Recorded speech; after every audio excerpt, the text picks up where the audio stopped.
নমস্কার। যুক্তি তর্ক সঙ্গে অর্কই আপনাদের স্বাগত। আপনাদের সঙ্গে আমি অর্কপ্রভ সরকার। বাংলায় এবার বিজেপির ব্লিটজক্রিগ, এই শব্দটার মানে কি? ডিকশনারি বলছে an intense military operation intent to bring a swift victory।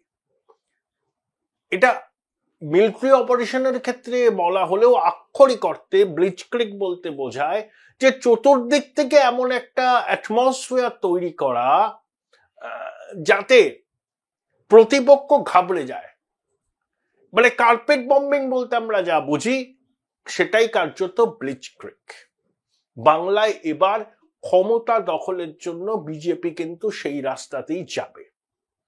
আমি কয়েকটা পয়েন্ট আপনাদের বলছি, আপনারা যদি সহমত হন আমার বক্তব্যের সঙ্গে কমেন্ট বক্সে লিখে জানাবেন, যদি দ্বিমত পোষণ করেন তাও লিখে জানাবেন। গণতন্ত্রে সব ধরনের মত প্রকাশ অত্যন্ত দরকার, তাতে গণতন্ত্রের ভিত সুদৃঢ় প্রতীত হয়।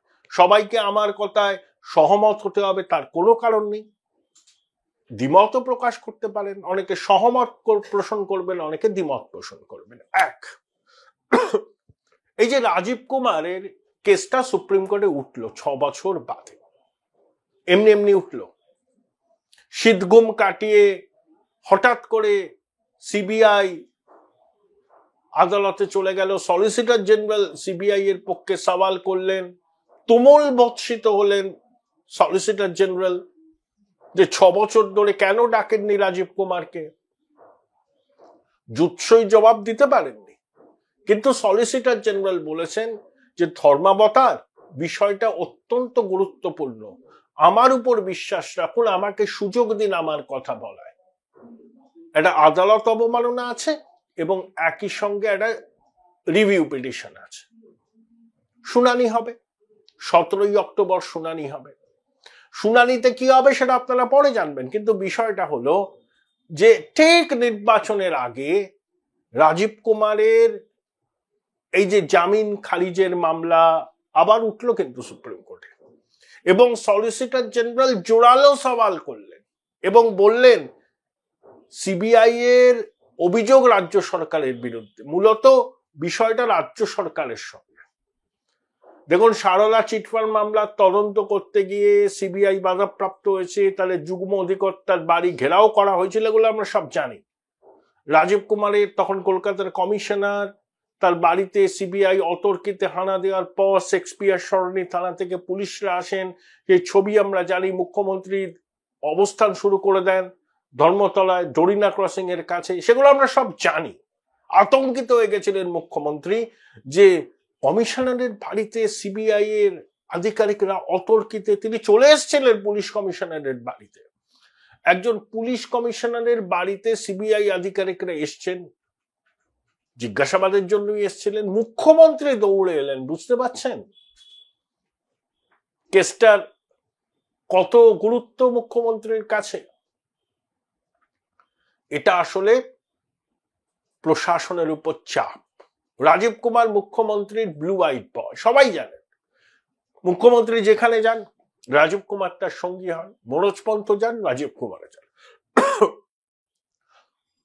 এই যে সারদা চিটফান্ড মামলায় পুলিশের বিভিন্ন স্তরের আধিকারিকদের সিবিআই তলব করেছিল, কয়লা পাচার মামলায় অন্তত 7 জন আইপিএস অফিসারকে দিল্লিতে প্রবর্তন ভবনে ইডি তলব করেছিল। তার মধ্যে কোটেশ্বর রাও, জ্ঞানবান ছিলেন বোধহয়, অনেকে, শ্যাম সিং। গরু পাচার মামলায় অনেককে তলব করেছিল, প্রায় 2 ডজন। এই সরকার মূলত টিকে আছে পুলিশ প্রশাসনের একটা অংশের সমর্থন, তারা চোখ কান বুজে সমর্থন করে। বিরোধীরা কি বলেন যে পুলিশ প্রশাসনকে মুখ্যমন্ত্রী খুলে ফ্রি হ্যান্ড দিয়ে দিয়েছেন, তারা অনেকে অনেক কিছুর সঙ্গে যুক্ত। এই যে নাম জড়িয়েছে কয়লা, গরু ইত্যাদির সঙ্গে, আধিকারিকদের নাম জড়িয়েছে, তো মুখ্যমন্ত্রী এগুলো দেখেও দেখেন না, তিনি একেবারে ফ্রি হ্যান্ড দিয়েছেন, যা খুশি করো।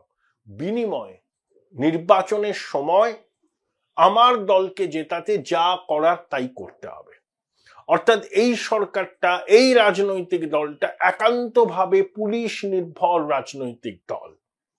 বিরোধীরা যে অভিযোগটা করে, বাংলার মানুষও কিন্তু অনেকেই বিরোধীদের এই অভিযোগের সঙ্গে সহমত পোষণ করে। তাহলে প্রশাসনের উপর চাপ দিলে, প্রশাসনের পরিকাঠামোর উপর চাপ পড়ে।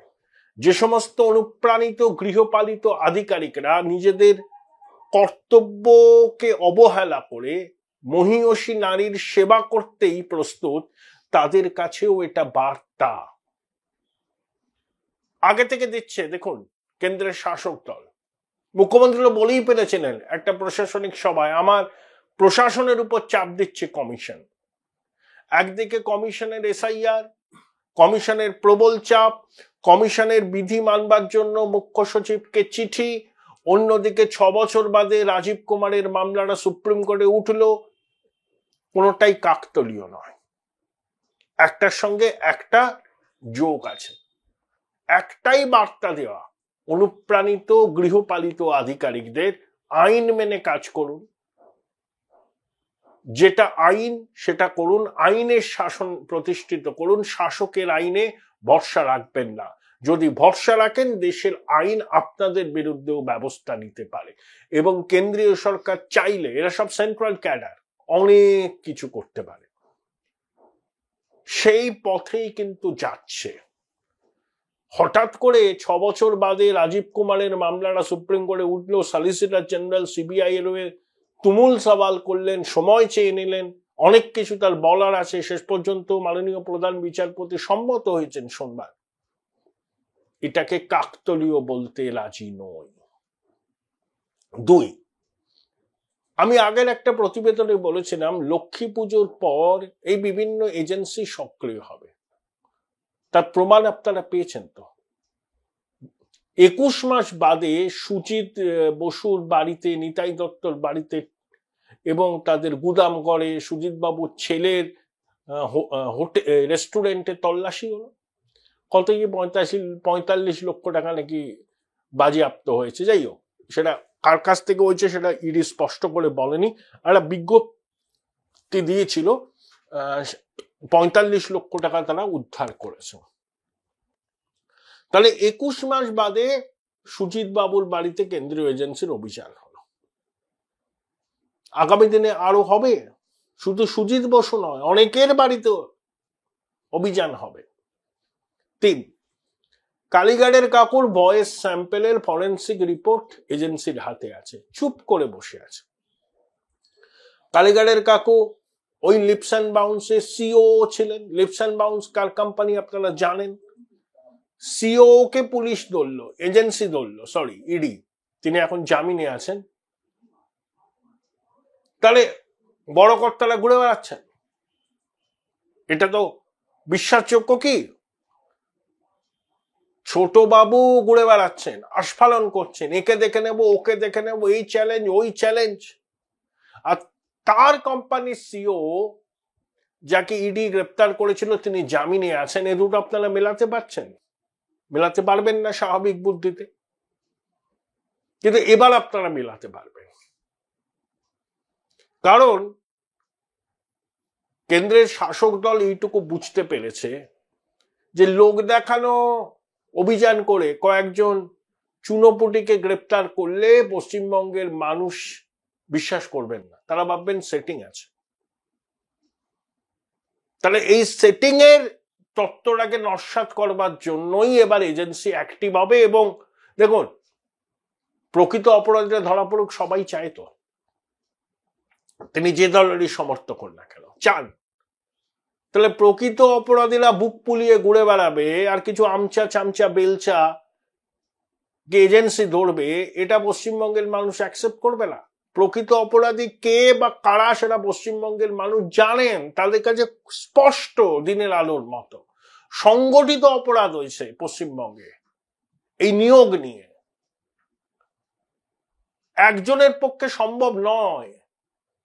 এটা একটা দুষ্ট চক্র, দীর্ঘদিন ধরে সক্রিয়, এবং সবাই সবকিছু জানত, জেনে প্রশ্রয় দেওয়া হয়েছে। তাহলে এই চক্রের মাথারা কারা? পশ্চিমবঙ্গের মানুষের ধারণা আছে এরা কারা, কিন্তু যতক্ষণ না পর্যন্ত চক্ষুকর্ণের বিবাদ বঞ্জন হয় ততক্ষণ পর্যন্ত তো আপনি জোর গলায় বলতে পারবেন না, সবটাই আপনার অনুমানের উপর থাকবে। হয়তো সময় আসন্ন প্রকৃত অপরাধীদের স্বরূপ উন্মোচনের। চতুর্থত, এই যে নির্বাচন কমিশন দেশ জুড়ে এসআইআর করবে, দেশের সব রাজ্যে এসআইআর সুষ্ঠুভাবে সম্পন্ন হবে, ব্যতিক্রম পশ্চিমবঙ্গ। এবং কমিশন পশ্চিমবঙ্গে এসআইআর করবে বলেই কিন্তু এই এসআইআর এর উদ্যোগ সারা ভারতবর্ষে নিয়েছে। কারণ ভারতবর্ষের মধ্যে পশ্চিমবঙ্গে নির্বাচনের সময় হিংসা হয়, সাধারণ মানুষের প্রাণহানি হয়, বিরোধী দলের কর্মী সমর্থকরা গৃহহীন হন, তাদের ঘর ছাড়া হয়ে থাকতে হয়, মাতৃশক্তি লাঞ্ছিত হন। সীমান্তবর্তী রাজ্য পশ্চিমবঙ্গ, 2200 কিলোমিটার দীর্ঘ সীমান্ত, সীমান্তবর্তী জেলাগুলোর বিভিন্ন বিধানসভা কেন্দ্রে 2009 সালে যা ভোটার ছিল 2024 সালে কোথাও 50, কোথাও 55% ভোটার বৃদ্ধি হয়েছে। অস্বাভাবিক জাতীয় গড় 7%। তার মানে ভুয়ো ভোটার, মৃত ভোটার, অনুপ্রবেশকারীরা বিপুল সংখ্যায় তালিকায় নাম তুলেছে। Join Indian Institute of Hotel Management now. Right choice, right decision. তাহলে তাদের নাম তালিকা থেকে বাদ দেওয়া। তাই অমিত শাহ বলেছেন না 3D, ডিটেক্ট, ডিলিট, ডিপোর্টেশন। সেই জন্য ডেমোগ্রাফিক কমিশন তৈরি হবে। প্রধানমন্ত্রী লালকেল্লার প্রাকার থেকে 78তম স্বাধীনতা দিবসে বলেছেন, কলকাতাতে এসেও বলেছেন। তাহলে সুপ্রিম কোর্টও বলেছে যাদেরকে চিহ্নিত হবেন অনুপ্রবেশকারী হিসাবে তাদেরকে তো ছেড়ে রাখা যাবে না, তারা জনসমুদ্রে মিশে যাবে, তাদেরকে ডিটেনশন ক্যাম্পে রাখবে। তাহলে এসআইআরও কেন্দ্রীয় সরকারের একটা পরিকল্পনা, বিশেষ করে পশ্চিমবঙ্গের শাসক দলের ভোট ব্যাংককে ক্ষতিগ্রস্ত করার জন্য। কারণ এই ভোট ব্যাংক সব থেকে বেশি ক্ষতিগ্রস্ত হবে এসআইআর হলে। সেই জন্য মুখ্যমন্ত্রী আক্রমণাত্মক হচ্ছেন কমিশনের বিরুদ্ধে। তিনি জানেন বিজেপির সঙ্গে তার ভোটের পার্থক্য 45 লক্ষ। এসআইআর হওয়ার পর তার ভোট ব্যাংক ক্ষতিগ্রস্ত হবে, তখন এই ব্যবধানটা থাকবে না, অনেক কমে আসবে। 5, প্রশাসনের আধিকারিকদের উপর চাপ, সিভিল অ্যাডমিনিস্ট্রেশন, পুলিশ অ্যাডমিনিস্ট্রেশনের উপর চাপ, পুরনো মামলা কুচিয়ে তোলা, আবার তলবাবে। একটাই হচ্ছে এই সরকারের প্রশাসনিক পরিকাঠামোকে প্রচন্ড চাপের মধ্যে এবং মনিটরিং এর মধ্যে রাখা। সেটা মুখ্যমন্ত্রী বুঝেছেন। একটাই লক্ষ্য, যেন এই সমস্ত দলদাস আধিকারিকরা নির্লজ্জভাবে শাসকের পদসেবা নির্বাচনে করতে না পারে। 6, নির্বাচন কমিশন যখন নির্বাচনের দিন ঘোষণা করবেন তখন বহু আধিকারিককে তারা নির্বাচনের কাজেই রাখবেন না। এক পদে 3 বছর থাকলে এমনিতেই বদলি হতে হয়, এবং থানার ওসি, আইসি থেকে শুরু করে এসপি, ডিএম, এডিএম, এসডিও, তাদের কি কি ট্র্যাক রেকর্ড সেটা নির্বাচন কমিশনের কাছে আছে। তারা কে অতিরিক্ত দলদাস, কে মাঝারি দলদাস, কে একটু কম দলদাস, সেইটা ক্যাটেগরাইজ করা আছে। এদের অধিকাংশই নির্বাচনের সময় কোনো দায়িত্বে থাকবেন না। 7, শুধু কেন্দ্রীয় বাহিনী নিরাপত্তায় এবার ভোট হবে না, কেন্দ্রীয় বাহিনী থাকবে।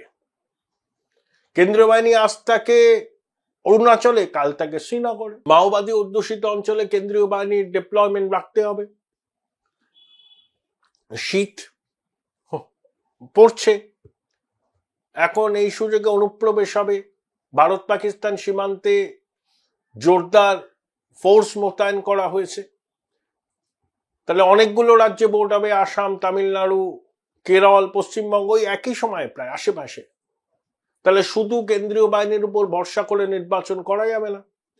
সেই জন্য অন্যান্য রাজ্যের সশস্ত্র পুলিশ বাহিনীকে আনা হবে, যেমন গুজরাট থেকে, উত্তরপ্রদেশ থেকে, মধ্যপ্রদেশ থেকে, ছত্তিশগড় থেকে, যেখানে নির্বাচন হচ্ছে না। এবং তাদেরকে স্পষ্ট করে বলে দেওয়া হবে অবাধ, সুষ্ঠু নিরপেক্ষ নির্বাচন করার দায়িত্ব আপনাদের, আইন শৃঙ্খলা রক্ষা করতে হবে। কোনো যদি অভিযোগ ওঠে, you have to face the consequences. তাই কেন্দ্রীয় বাহিনীর পাশাপাশি বিভিন্ন রাজ্যের সশস্ত্র পুলিশ বাহিনী মোতায়েন থাকবে। 8, গণনা কেন্দ্রে বিরোধী দলের এজেন্টদের উঠিয়ে দেওয়ার অভিযোগ ওঠে। গণনা কেন্দ্রের স্যাংটিটি বজায় রাখবার জন্য কমিশন কিছু পদক্ষেপ করবে। হতে পারে যে গণনা কেন্দ্রের বাইরে বিরাট বড় জায়ান্ট স্ক্রিন টাঙানো হবে, অপেক্ষমান সাংবাদিকরা, রাজনৈতিক দলের প্রতিনিধিরা কাউন্টিং সেন্টারের ভিতরে কি হচ্ছে তা দেখতে পাবেন। 9, কুইক রেসপন্স টিম, তাদের গাড়িতে ক্র্যাকার ফ্যাকার লাগানো থাকবে, কিন্তু একই সঙ্গে কুইক রেসপন্স টিম বা এলাকায় টহলদারি যখন কেন্দ্রীয় বাহিনী করে, তখন তাদের পথ নির্দেশ কে করে? স্থানীয় পুলিশ। অনেক সময় দেখা যায় যে জায়গায় কোনো গন্ডগোলই নেই সেখানে কেন্দ্রীয় বাহিনী টহল দিচ্ছে, আর যেখানে গন্ডগোল সেখানে কেন্দ্রীয় বাহিনীর দেখা নেই, তোমার দেখা নেই, তোমার দেখা নেই। সেটা যাতে না হয় ইনশিওর করা হবে। এবং একই সঙ্গে কুইক রেসপন্স টিমের জন্য যে গাড়ি বরাদ্দ হবে, সেই গাড়ির চালক কতটা নিরপেক্ষভাবে পেশাদারিত্বের সাথে তার কাজ করছেন সেটাও কমিশনের নজরে থাকবে।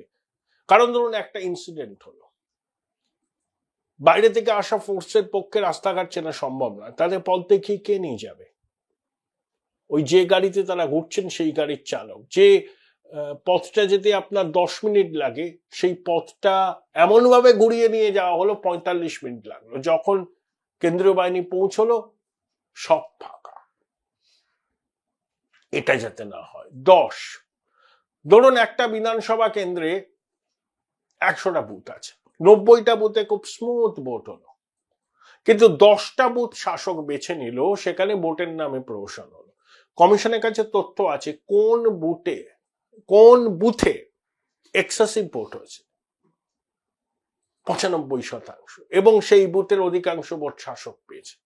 সেই বুথগুলোকে চিহ্নিত করে সেখানে অধিক নজরদারি হবেই। সেই জন্য আমি এটা বললাম ব্লিচক্রিগ।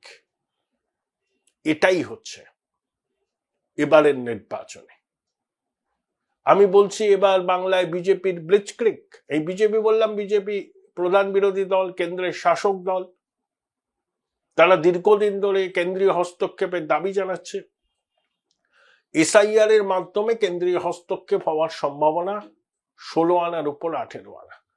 কিন্তু যদি আনুষ্ঠানিক কেন্দ্রীয় হস্তক্ষেপ এভাবে নাও হয়, এই যে মেজার্স গুলো বললাম, এই মেজার্স গুলো কমিশন যদি ইমপ্লিমেন্ট করে, তাহলে পশ্চিমবঙ্গে সম্পূর্ণ অন্যভাবে ভোট হবে এবং ফলাফলেও তার প্রভাব পড়তে বাধ্য।